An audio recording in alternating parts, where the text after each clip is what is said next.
We will thrive.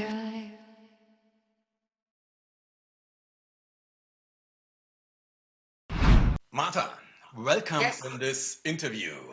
Thank you for coming here. thank you for the invite. You, you for me are a very special person. So what I know about you, you've been the Adjutant General. Is this right? Adjutant General of the Puerto Rican National Guard, which is part of the U.S. military. But this is a 2 stars general. Um, how do one become a general? It's a long journey. I came into the military as a military nurse, Uh-huh. as a second lieutenant. That's a direct commission in the United States. I graduated from nursing school in New York, came to Puerto Rico, I joined the Army before coming back to the island, and I started my career. This is a dual status career. On weekends, you do your drilling. During the week, you're just a regular nurse at an emergency room. That's what I used to do, emergency room nursing. And you climb through the ranks. At the top of your ranks, when you're a lieutenant colonel or a colonel, you get the opportunity by invite by your adjutant general to go to an all generals school. It's called war college. So you go to your war college, which I attended in 2008 at Carlisle University in Pennsylvania. Okay. And that was just a good to have, just a school, good to have. 2 years school, master's degree in strategic planning, and you just keep it, you save it. And one day, you're among the top officers in the National Guard. You get picked, and you get picked by your governor to manage the troops. And for all purposes, this is the army of the island, because we are only here in the middle of the ocean. So. And what I learned, your first profession, your first degree was you have a nursing degree. So you started to be a nurse. And what I learned is you joined the military at the age of 30, which is not the average age to join the military. Why did you join the military? I always wanted to join the military. And I tell you a secret, I was really overweight. So I wanted to join when I was 17, when I was 18, but that didn't work. Okay. So I went on to nursing school, became a nurse. And by age 30, it's not that I was slim, but I was, I already had a degree, which made it easier to join the military. And I went for my dream. Okay. I wanted to be in the military, and now it was the perfect condition to join. So. Okay. Because this is not so obvious. At first, your career for, of course, a woman, then a nurse, and here in Europe, it's not so so common for us that people want to join the military, even at a later age. What was your motivation?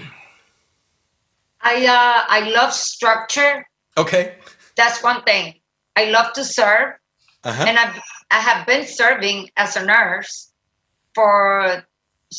as you could see from my early years. I became a nurse. That's a service profession. Then serving in the military, it was always a dream. It was something I wanted to do.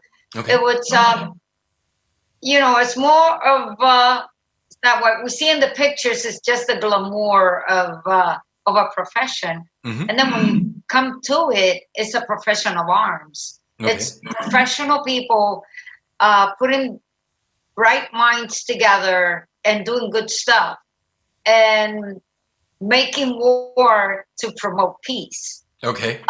So, it's a mix of feelings. Is you want to serve. How can I serve?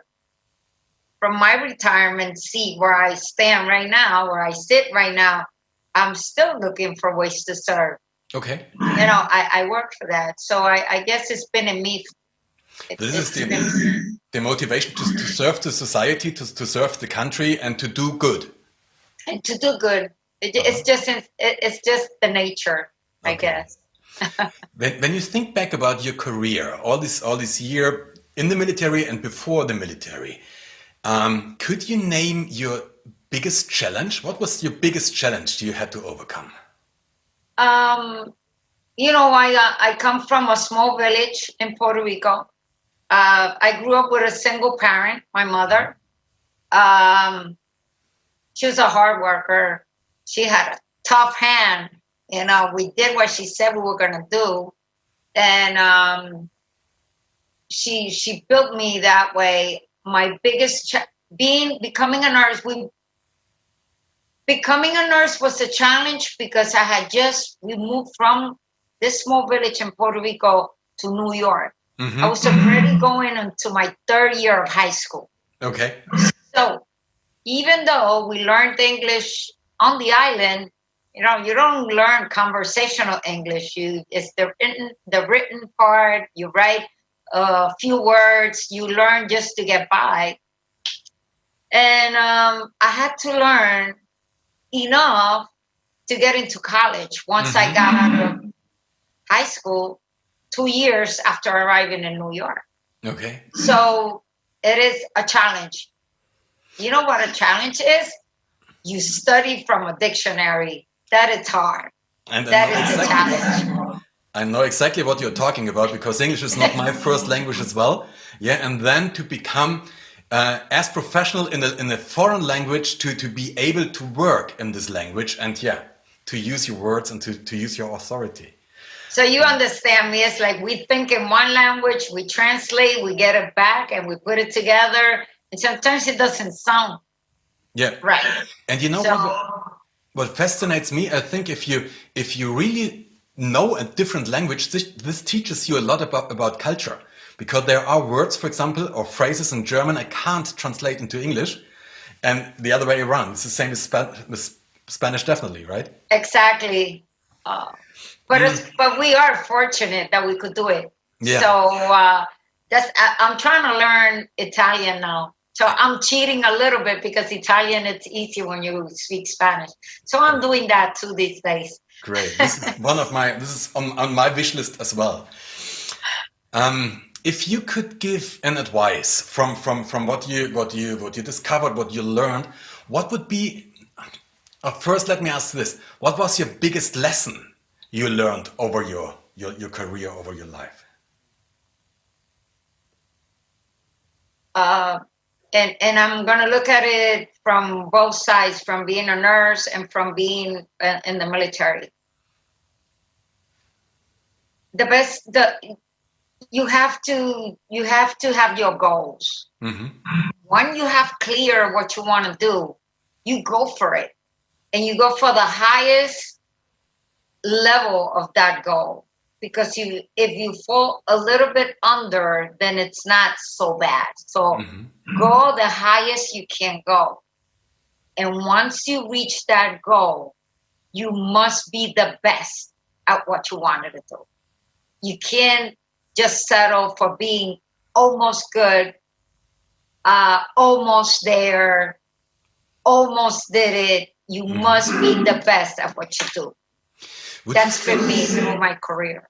Would you say that this is a different for boys and girls, for young men and young women? Is there a difference? I'm not one to separate gender. Mm-hmm. So for me, even though it was, I cannot say that I ever felt discriminated. Okay. Because I didn't let anybody discriminate. Because I was going to do it anyway. Because I thought because even though if I was not the best, I make sure in my mind I was the best. So I was going to do it anyway. Great. Even when I'm only 5'1", so I'm short and I'm a female. Good, I'm a female. I'm happy to be a female. And I'm never gonna claim, oh, I didn't get it because I'm a female, or I'm not gonna make it because I'm a female. Because I think if I do that, I'm discriminating.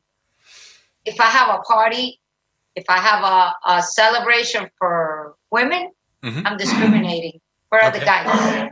Yeah. So that's me. I don't separate genders. I just go for it and do it. If there would be one last advice you would like to give all our listeners here, all our watchers, all our attendees, what would this advice be? And again, I go back to reach for the stars.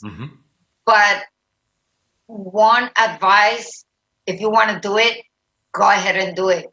It's possible. You could do it. You were made to win.